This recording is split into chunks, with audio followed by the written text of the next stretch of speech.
அனைவருக்கும் வணக்கம். நம்ம ஒரு ரிலாக்ஸாக இருக்கிற டைமில் வந்து ரீல்ஸ் பார்க்குறது வழக்கம். அது மாதிரி நான் கொஞ்ச நேரத்துக்கு முன்னாடி ஒரு ரீல்ஸ் பார்த்துட்டு இருந்தேன்.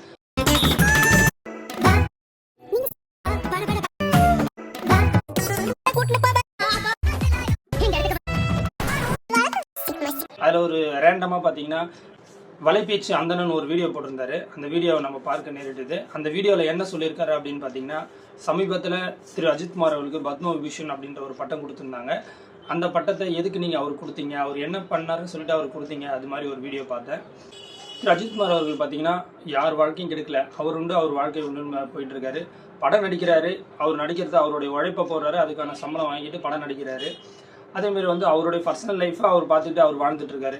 இப்போ நீங்கள் சொல்கிற மாதிரி வந்து அவர் வந்து எந்த ஒரு நிகழ்ச்சிக்கும் வரல, ஒரு இசை வெளியீட்டு அவர்லாம் வரதில்லை அப்படிலாம் பேசியிருக்கீங்க. அவர் ஏன் வரணும்? அவருடைய வேலை என்ன? அவர் ஒரு படம் நடிக்கிறாரு, அந்த படத்தை வந்து அவருடைய எஃபெக்ட் போட்டு அவர் வந்து நடிச்சு கொடுக்குறாரு, அதுக்கான ஊதியம் வாங்குறாரு. அவரோட படமும் நல்லா ஓடிட்டு இருக்கு. அவரை வச்சு படம் எடுத்த யாரும் வந்து எனக்கு நஷ்டமாயிடுச்சு, இல்லை இவர் வராதனால எனக்கு நஷ்டம், இவர் போகாதனால எனக்கு நஷ்டம், அது மாதிரி யாராவது சொல்லியிருக்காங்களா? அது மாதிரிலாம் எதுவும் இல்லை. அவர் கஷ்டப்பட்டு நடிக்கிறாரு, அதுக்கான ஊதியத்தை வாங்குறாரு, அவருடைய வாழ்க்கையை வாழ்ந்துட்டு இருக்காரு. ஸோ இதில் உங்களுக்கு என்ன பிரச்சனை? சரிங்களா? இதை வந்து நீங்கள் அவரை பற்றி வாழ்த்தல்னா கூட பரவாயில்ல, ஒரு தவறான விஷயங்களை வந்து நீங்கள் பரப்பாதீங்க சார். அதுதான் உங்களோட வேண்டுகோள். உங்களுக்கு வந்து அவரால் ஒரு ஆதாயம் இருக்கலாம். அது என்னன்னு பார்த்தீங்கன்னா, நீங்கள் அவரை பற்றி பேசி, அவருடைய படத்தை பற்றி பேசி, அதனால உங்கள் யூடியூப் சேனலுக்கு வந்து வியூஸ் அதிகமாகிட்டு அதனால ஒரு ரெவன்யூ வந்து கூட உங்களுக்கு கிடைக்கலாம். ஆனால் வந்து உங்களால் அவருக்கு என்ன ஒரு ரெவன்யூ கிடைக்குதுன்னு நீங்கள் சொல்லுங்கள். அவருடைய வாழ்க்கையை அவர் வாழ்ந்துட்டு இருக்காரு, அவர் படம் நடிக்கிறாரு, அந்த படத்தை நடிச்சதுக்கான காசு வாங்குறாரு, அவருடைய வாழ்க்கையை அவர் பார்த்துட்டு போயிட்டு இருக்காரு. நிறைய செலிபிரிட்டிகள் மட்டும் வந்து பார்த்தீங்கன்னா அரசியல்வாதிகள் அது மாதிரி நிறைய பேர் வந்து பார்த்தீங்கன்னா அஜித்துக்கு வந்து வாழ்த்துக்கள் தெரிவிச்சிட்டு இருக்காங்க. திரையுலகம் சைடில் இருந்தும் சரி, அரசியல் வட்டாரங்கள்ல இருந்தும் சரி அவர் வாழ்த்து தெரிவிச்சிட்டு இருக்காங்க.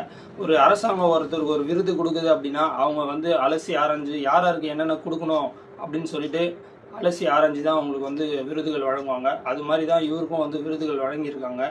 சாதாரணமாக எல்லாருமே இது மாதிரி ஒரு விருதை கொடுத்துட மாட்டாங்க.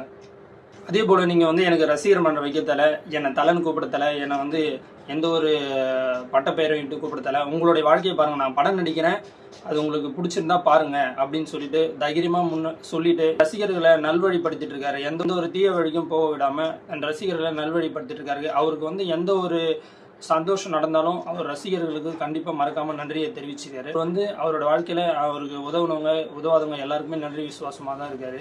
நீங்கள் அவரை பற்றி இப்படி பேசுறது எங்களுக்கு கொஞ்சம் கஷ்டமாக இருந்தது, அதனால தான் இந்த வீடியோ. நன்றி, வணக்கம். மறக்காம சர்ப்ரைஸ் பண்ணுங்க. தேங்க்யூ.